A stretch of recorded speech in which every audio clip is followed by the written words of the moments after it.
Oliver naman, hindi ba sinabi ko na sa'yong may pupuntahan tayo ngayon? Puro na lang ba trabaho ang aatupagin mo? Minsan na nga lang tayo magbanding kasama ang anak mo. Mahirap bang maglaan ng oras sa amin kahit isang beses lang sa isang buwan? Kunot ang noo at magkakrus ang braso na hinaing ko. Kapag ganito pa namang may bigla ang pagbabago sa plano namin, ay hindi ko talaga maiwasang magtampo. Helen, alam mo namang kailangan kong magdoble kayod para sa atin. Tignan mo tong bahay natin, hindi matapos-tapos dahil kinulang sa budget at materyales. Mahinahong aniya. Pinapaintindi ang kahalagahan ng pangangailangan ng pamilya namin. Ngunit kahit ganon, ay hindi ko talaga makuha kung bakit hindi niya kayang maglaan ng kahit isang araw lang para sa amin ng anak niya. Naiintindihan ko naman ang pinupunto niya. Mas mahalagang mag-ipon kami para sa pang-araw-araw naming pangangailangan. At para na rin sa bahay na pangarap namin. Kaso, ano na lang ba naman ang isang araw na mag-leave siya sa trabaho para sa amin? Isang araw lang to, Oliver. Dismayado kong tugon. Sige, pumasok ka sa trabaho mo at kaming dalawa ng anak mo ang lalabas. Hindi maikakaila sa boses ko ang labis na inis at alam kong pansin niya yon dahil halatang nagdadalawang isip siya. Halika na Ivan, hindi makakasama ang papa mo. Walang emosyon kong sambit at hinawakan sa kamay ang anak namin. Gusto kong kasama si papa. Reklamo ng 7 taong gulang na anak namin. Binitawan ni Ivan ang kamay ko at lumapit sa papa niya para pilitin itong sumama sa amin. Lumuhod si Oliver at pinantayan ng level ng anak namin bago ipinaliwanag dito na hindi siya makakasama. Kung ano-ano pang mga pangako ang binabanggit niya para lang mapaniwala ito at sumang-ayon sa gusto niyang mangyari. Sa ngayon, kayo na lang muna ni mama ang lalabas ha. Kailangang mag-ipon ni papa para mabili ang gusto mong laruan. Malambing niyang sabi at ginulo ang buhok ni Ivan. Kung hindi ko lang talaga kilala ang mga katrabaho ni Oliver, ay malamang pinaghinalaan ko siyang maibang babae sa trabaho. Palagi ba namang nandoon ang atensyon niya? Pero hindi Talagang masipag lang siya na kahit kaming mag-ina niya ay hindi niya na napaglalaanan ng oras. Inaamin ko namang maagang namulat si Oliver sa responsibilidad, lalo na sa amin ng anak niya. Maaga akong nabuntis. 19 pa lang ako noon habang si Oliver naman ay 20. Pareho kaming hindi nakagraduate ng college dahil sa pagiging mapusok namin. Idagdag pa ang pagiging pariwara ko dahil wala akong kinagis ng magulang. Samantalang si Oliver ay kumpleto ang pamilya at nakakaangat sa buhay. Ngunit pareho kaming nahihirapan ngayon dahil hindi naman kami nanghingi ng tulong sa mga magulang niya nang dahil sa akin. Itinakwil siya kasi mas pinili niya akong panagutan. Ayaw sa akin ng mga magulang niya dahil sa estado ko sa buhay. Ipapahatid ko na kayo kay Mang Berto, ani Oliver at kinarga si Ivan. Sumunod ako sa kanila palabas nang mailak ang pinto ng bahay. Hanggang sa makaalis kami, hindi ko talaga siya dinapuan ng tingin. Niang halikan siya para magpaalam. Dumiretso kami ni Ivan sa park na paborito niyang pinagpapasyalan. Bukod kasi sa maraming bata doon na naglalaro kasama niya, ay nandun na rin ang mga pambatang pagkain na talaga namang kinagigiliwan ng mga bata. Dahan-dahan lang nak, baka madapa ka. Mahinahong sigaw ko habang sinusundan ito ng tingin. Napangiti ako nang makita siyang tuwang-tuwa habang hinahabol ng kalaro niyang si Denzel. Hayaan mo na lang mag-enjoy ang mga bata, parang hindi ka pa sanay sa kanila. Nakangiting sambit ng yaya ni Denzel. Umupo ako sa tabi niya at ibinaba ang bag ni Ivan na may lamang merienda. Hindi mo rin naman maaalis sa akin na mag-alala, syempre nanay ako. Kontra ko naman at tinignan siya. Siya nga pala, akala ko ba makakasama mo ngayon ang mister mo? Bakit kayong dalawa lang ng anak mo?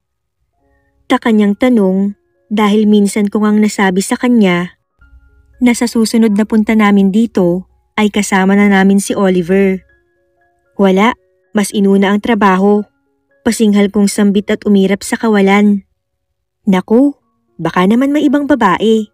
Iba na ang niroromansa. kaya wala nang atensyon sa'yo. Biro niyang balik at mapang-asar akong tinignan. Yung trabaho niya mismo ang niroromansa niya, kulang na nga lang asawahin ng boss niya. Inis ko namang sagot. Mga bata pa kayo. Maghahanap at maghahanap kayo ng makakapag-satisfy ng pangailangan niyo sa ibang aspeto. Wika niya na para bang marami ng pinagdaanan. Maniwala ka man sa akin o hindi, Lenny, walang makakapaghiwalay sa amin ni Oliver. Marami na kaming pinagdaanan. Kumpiyansa ko namang sabi. Maniwala ka rin sa akin, Helen. Sa una lang din yan. May hahanapin at hahanapin kayo na hindi kayang mapunan ng isa sa inyo. Magsasawa ang isa at susuko naman ang isa. Kaya sana maging matibay ang pundasyon ng relasyon nyo. Bigayan dapat at intindihin nyo ang isa't isa. Payo sa akin ni Lenny. Ano ba talaga, Lenny? Kanina parang siguradong sigurado ka na maghihiwalay din kami ni Oliver. Tapos ngayon, umaasa ka naman na sana maging matibay ang relasyon namin. Natatawa kong puna. Nasayangan ako bigla eh. Sagot naman ni Lenny. Matapos ang maghapong paglalaro ni Ivan, ay nakisabay kami kay Lenny para tipid sa pamasahe. Tutal ay nakakotse naman sila. At silang dalawa lang ang sakay pera pa ang driver. Anak, say thank you. Udyok ko sa anak ko nang maihatid nila kami sa tapat ng bahay namin. Thank you, Denzel. Laro ulit tayo sa susunod ah. Magiliw na wika ng bata. At winagayway pa ang maliit na kamay. Salamat ulit sa paghatid sa amin, Lenny. Nakangiti kong sabi bago sila nakaalis. Pagpasok namin ni Ivan sa loob ng munti naming tahanan, ay pinalitan ko na siya agad ng damit at pinunasan ng pawis. Mamayang gabi pa ang uwi ni Oliver.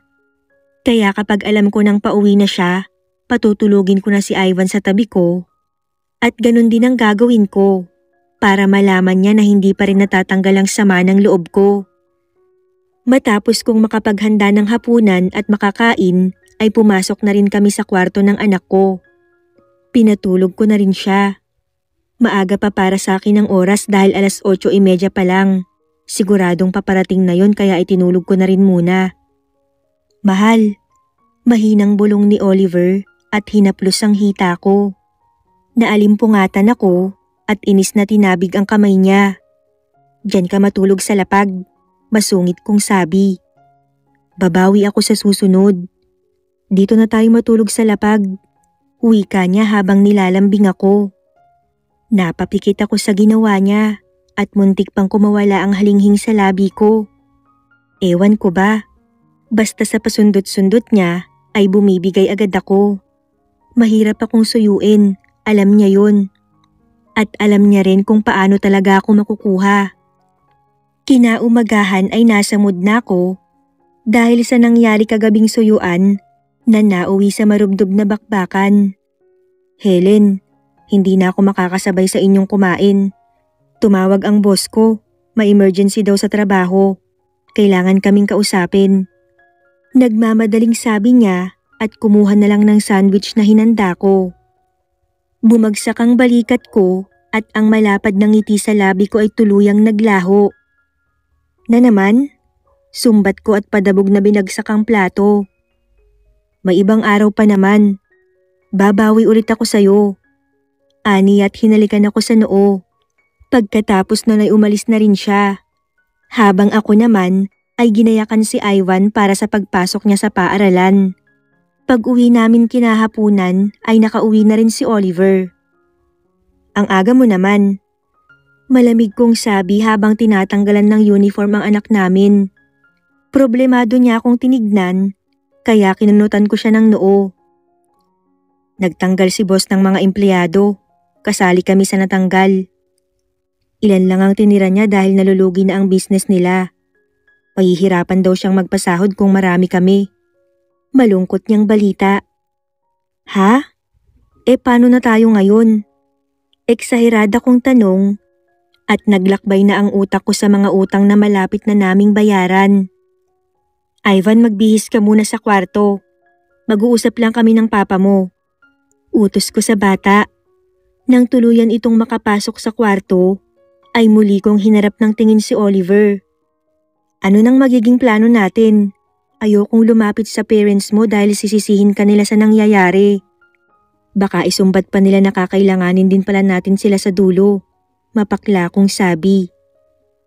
Niyaya ako ni Roman na magtrabaho sa mas malayong lugar. Mas malaki raw ang kitaan, kaya bukas na bukas lang din, luluwas na kami. Natahimik ako at hindi agad nagsalita. Pinapakiramdaman ko ang sarili kung pipigilan ko ba siya. Dahil unang-una ay mas lalo siyang mawawalan ng oras sa amin. At ang malala ay hindi na namin siya makakasama ng ilang linggo o buwan. Makakabayad na tayo ng utang at mapapagawa pa natin tong bahay. Nagdesisyon akong payagan siya at tanging tangulang ang sinagot ko dahil kahit papano ay mabigat ito sa loob ko. Dumaan ang 1 linggo na nangungulila ako sa presensya niya. Ngunit ng mga sumunod na linggo at 1 buwan ang lumipas ay nasanay na rin ako. Tanging video ko lang ang nagiging komunikasyon namin at minsan pa nga ay minuto lang namin siyang nakakausap ng anak niya. Hindi ba naghahanap ka ng karpentero para sa bahay niyo? May kakilala ako. Si Raymond, imporma ni Lenny. Minsan ko na kasing nabanggit sa kanya na naghahanap ako ng tao na magre-repair at gagawa ng bahay. Minsan na rin siyang kinuhang tao ni Madam. Pulido gumawa. Siguro mas matanda lang sa'yo ng 3 taon. Kung wala ka lang sigurong asawa, baka matipuhan mo pa yun. Tumatawang biro ni Lenny. Sira. Sambit ko at natawa na rin. Kailan ka ba magpapagawa para masabihan ko rin siya? Tanong ni Lenny sa akin. Kung ayos lang naman sa kanya, pwede na siyang pumunta sa bahay bukas lang din ng umaga. May mga gamit naman na at materyales. Sagot ko naman. Sige, sasabihan ko na lang siya. Kinaumagahan lang din ay narinig ko na ang lalaki na nagtatawag sa labas ng bahay namin. Tao po. Sigaw nito sa labas ng pintuan. Kaya nagmadali akong lumabas para papasukin ito at makausap. Sandali ko pang natitigan ang lalaki. Inaalala kung may nabanggit ba si Lenny kahapon na kaakit-akit ang muka at katawan nito. Paano ko ba naman kasi hindi mapapansin? Nakasando lang ito ng itim at nakashorts na maong. Habang nakasukbit ang bag nito sa kabila niyang balikat, masasabi kong malakas ang karisma niya at talaga namang agaw pansin. Ikaw ba yung tinutukoy ni Lenny? Pasok ka. Gusto mo na kitang makausap. Anyaya ko nang mapansing medyo natulala ako ng ilang segundo dahil sa pagpuna sa kanya. Sumunod agad siya nang pumasok ako sa loob. Kumain ka na ba? Saluhan mo muna kami ng anak ko bago tayo mag-usap. Yaya ko sa lalaki. May anak ka na? Hindi makapaniwalang aniya. Oo. Hindi ba nabanggit sa'yo ni Lenny? Nagtataka ko namang tanong. Wala siyang binanggit. Asawa, meron ka o single mom ka? Pag-uusisa pa nito. Meron, wala lang dito ngayon ang asawa ko. Nakangiti kong sagot. Yun lang. Aniya na para bang nadismaya at napakamot na lamang sa batok niya. Bahagya akong natawa dahil sa inakto niya. Nang matapos kumain kasalo siya, ay hindi ko maiwasang pansinin na magaling siyang makisama at madaling makapagpalagayan ng loob. Kaya naman naging komportable agad ako sa kanya. Habang nanonood si Ivan ng TV, ay nag-usap naman kami ni Raymond tungkol sa kanyang gagawin. Yang pintuan namin sa likuran. Tinabingan lang yan ng asawa ko ng yero, kaya kailangang magawan ng pintuan. Pati itong dingding na kalahating semento at kalahating sawali ay kailangan ding ayusin.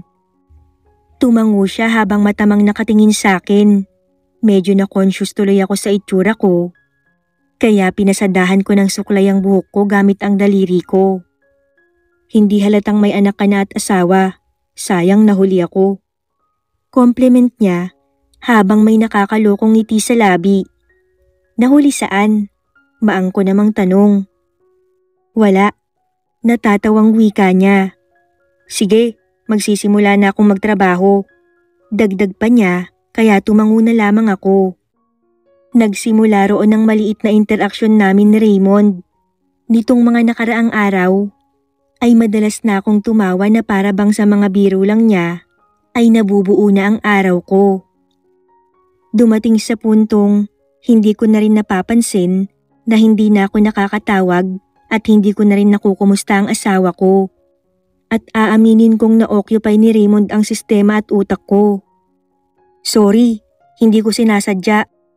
Mabilis na hingi ni Raymond ng paumanhin nang hindi niya sinasadyang nasagi ang dibdib ko.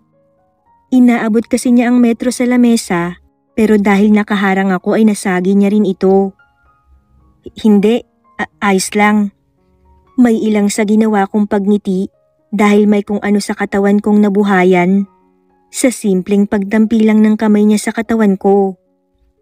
Hindi pa man din maikakailang mapusok ako pagdating sa mga ganitong bagay. Kapag hinahanap talaga ng katawan ko, ay pagbibigyan ko talaga ang hinaing nito. Inilayo ni Raymond ang sarili niya sa akin hanggang sa matapos ang trabaho niya sa buong maghapon. May ginawa ba ako na hindi mo nagustuhan? Diretsahan kong tanong dahil binabagabag talaga ako ng pag-iwas niya. Wala naman. Tipid niyang sagot at inilihis ang tingin sa akin. Pinanliitan ko siya ng mata at nilapitan. Napaatras agad siya sa ginawa ko at hinarang ang kamay niya para hindi ako tuluyang makalapit sa kanya. Nagpipigil lang ako, Helen. Ayokong guluhin kayo ng asawa mo.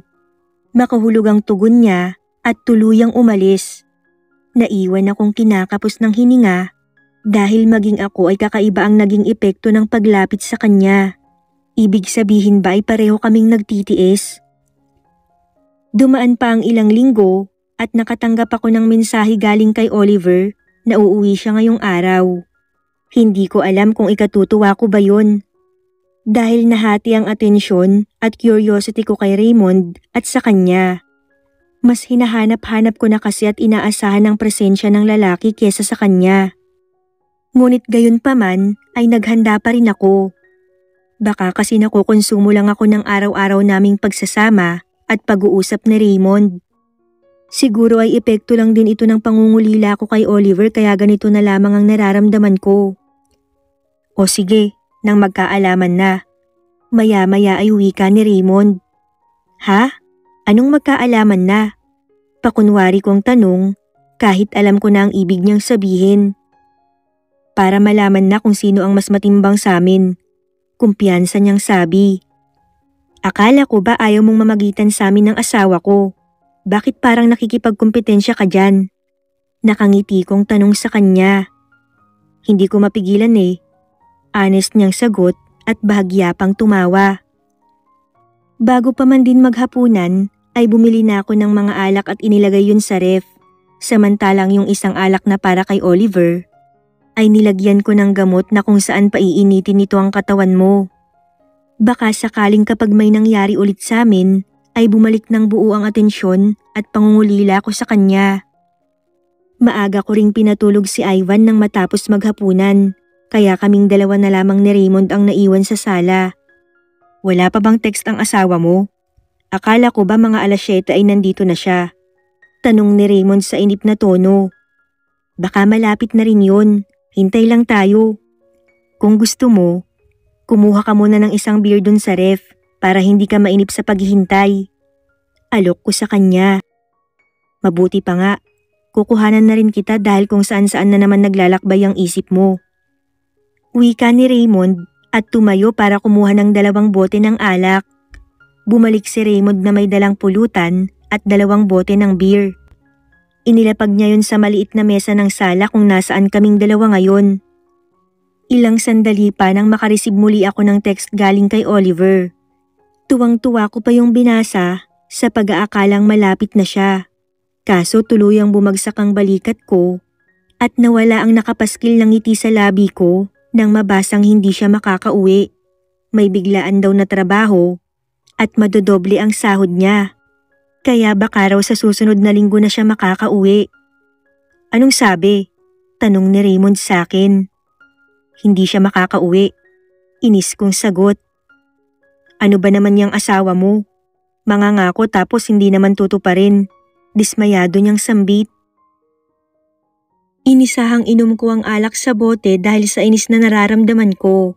Mas lalo tuloy akong nawalan ng interest dahil sa ginawa niya. Sandali, iniinit ka ba? Mainit ba ang pakiramdam mo? Kunot noong tanong ni Raymond at hinawakan ng kanyang leeg pagkatapos ay hinawakan ng akin. Mabilis niyang binawi ang kamay niya sa leeg ko na para bang napaso siya sa paghawak sa akin. Napagtanto ko naman agad ang sinabi niya kaya agad nanlaki ang mga mata ko. Ano ba yung kinuha mong beer? Yung nabuksan ba? Natataranta kong tanong sa kanya. Oo, bakit? Anong meron doon? Tanong sa akin ni Raymond. Napasampal ako sa noo dahil yun sana ang ipapainom ko kay Oliver. Bago pa ako makasagot ay malakas na siyang napamura at marahas na tumayo sa kinauupuan para malapitan ako. Hindi ko na kaya. Anong nilagay mo sa alak, Helen? Hindi mapakaling tanong ni Raymond. Hindi na ako nakapag-react nang mabilis niya akong kinabig palapit sa kanya para mahalikan. Marahas at para bang nakukulangan pa. Mabilis niyang pinagpalit ang pwesto namin. Nakapatong na ako ngayon ng upo sa kanya habang hindi pa rin niya ako binibitawan. Sumiklab ang bugsong nararamdaman ko nang hapitin niya pa ako papalapit sa kanya. Para maramdaman ko ang bagay na yon. At habang nakakaisip pa ng matino ang utak ko, ay tinulak ko siya palayo sa akin. Malito, Raymond. May asawa. Hindi niya ako pinatapos sa pagsasalita dahil muli niya akong hinila. Para siyang uhaw na uhaw dahil sa ginagawa niya. Dahil doon ay muling nag-alab ang init na aking nararamdaman. Tuluyan na akong bumigay at nagpaubaya dahil hindi ko na rin kayang pigilan ang sarili ko. Pareho na kaming nawala sa katinuan at wala na akong ibang naisip kundi ang pagiging eksperto niya sa pagpapaligaya. Kaya naman kinaumagahan ay halos hindi na ako makalakad ng maayos dahil sa hapding nararamdaman sa ibaba ko. Paano ba naman? Hindi niya ako tinigilan hanggat hindi humuhupa ang init sa katawan niya. Sobrang ganda mo pala, lalo na kapag sinasambit mo ang pangalan ko ng paulit-ulit. Mapaglarong aniya at pinalibot ang kamay sa bewang ko. Hinalikan niya ang pisngi ko mula sa likuran habang nagluluto ako ng agahan. Tumigil ka nga, Raymond, nakikita tayo ni Ivan. Suway ko sa kanya at tinanggal ang kamay niya. Kung hindi pa pala ako nakainom ng pampainit wala pang mangyayari sa atin. Pilyo pang aniya. Tumigil ka nga dyan, Raymond. Sinasabi ko sa'yo, makakatikim ka talaga sa akin. Pananakot ko. Anong ipapatikim mo? Yung ganun ba sa nangyari kagabi? Pwede naman. Kung gusto mo, gawin ulit natin mamayang gabi. Dito ulit ako matutulog. Game ka ba? Nakangising wika ni Raymond. Ewan ko sa'yo, magsandok ka na nga ng pagkain natin. Utos ko pa sa kanya na para ko siyang asawa lang. Pero seryoso, dahil sa nangyari sa atin, gusto ko sa akin ka lang. Kaya gusto kong magdesisyon ka na bago makauwi ang asawa mo rito. Kung ako ba o siya, kapag siya ang pinili mo, hindi ako manggugulo. Seryoso si Raymond habang nagsasalita. Teka, ang bilis naman yata. Namawis ang noo ko dahil sa biglaan niyang litanya. Nginitian niya lang ako at sumandok na ng pagkain para sa amin. Binagabag ako ng sinabi ni Raymond. Kaya napagpasyahan kong magpalamig muna ng ulo sa labas habang busy siyang nagtatrabaho sa bahay. Sakto namang nagyaya si Ivan na maglaro sa park kaya naman dumiretso kami ron ng punta. Oh, ba't tulala ka dyan? Tanong ng kadarating na si Lenny at tinabihan ako. Wala, naaalala ko lang si Raymond. Wala sa hulog kong sagot. Bakit? Halata ang tuwa sa tanong niya. Ang sarap kasi niyang sumipsip. Hindi ko napigilang sumagot. Malakas siyang tumawa sa sinabi ko, kaya napakunot ang noo ko. Nang mapagtanto ang sinabi ko ay namula ako ng husto. Para bang kumakausap lang kasi ako sa hangin. At hindi ko na malayang nakapagsabi na pala ako ng bulgar na salita. Ikaw kung ganun may nangyari na sa inyo ni Raymond. Parang tuwang-tuwa pa si Lenny sa nalaman. Wala mariing tanggi ko naman ngunit hindi siya naniwala. Kita mo, nagpadaig ka sa tukso. Umiiling na wika niya habang nakangiti.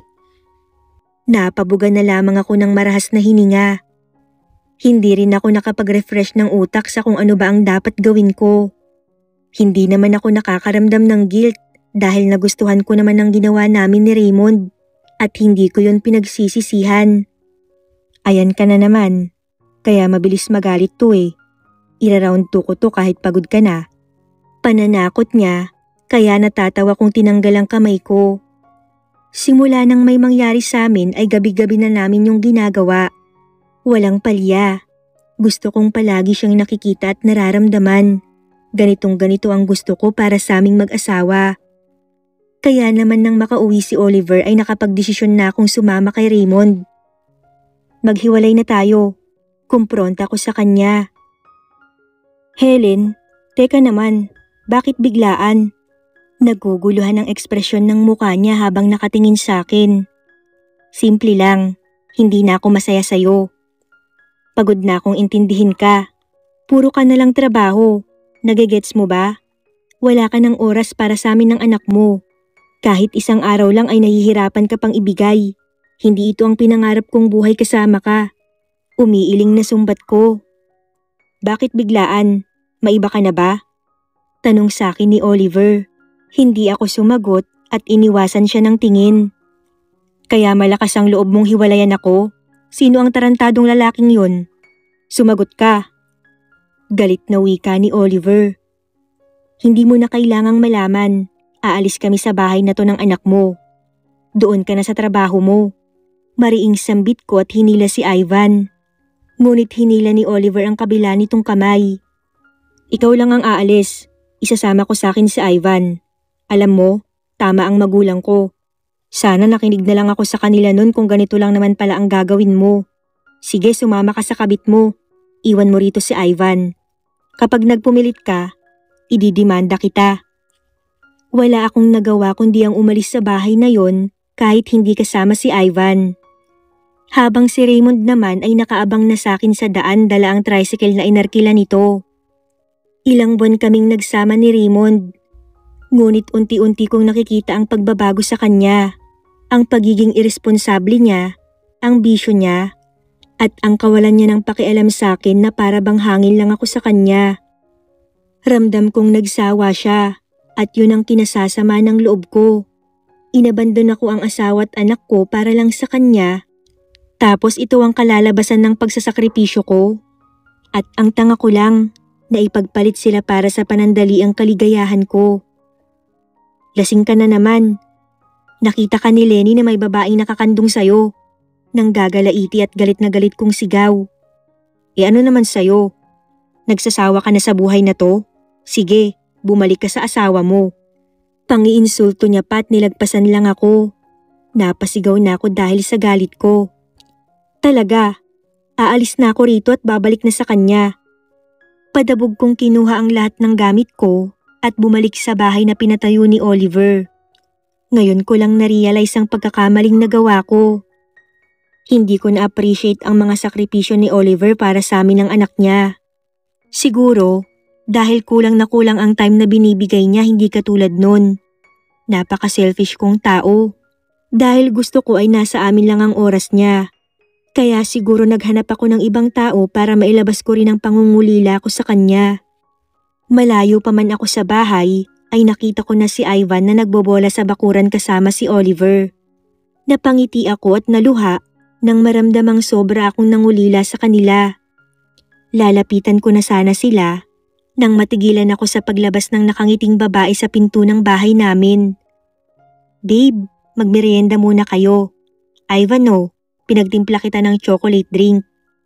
Para akong binuhusan ng malamig na tubig at napako ako sa kinatatayuan. Nakahanap na rin ng iba si Oliver. At ang hindi ko inaasahan ay ang mga magulang niyang lumabas din ng bahay para magpaalam na aalis. Mabilis akong tumalikod at naglakad muli palayo. Dahil nabahag na ang buntot kong magpakita pa. Bumalik ako kay Raymond at pinagtiisan ng ugali niya. Isa sa malaking pagkakamaling nagawa ko na hindi ko na maitatama. Malaki ang pagsisisi ko. Pero hindi ko na kasi kayang ibalik ang oras at panahon. Kaya't tanging aral na lang ang nakuha ko. At kung bibigyan man ulit ako ng ganoong lalaki katulad kay Oliver, ay hinding-hindi ko na ito sasayangin at pakakawalan.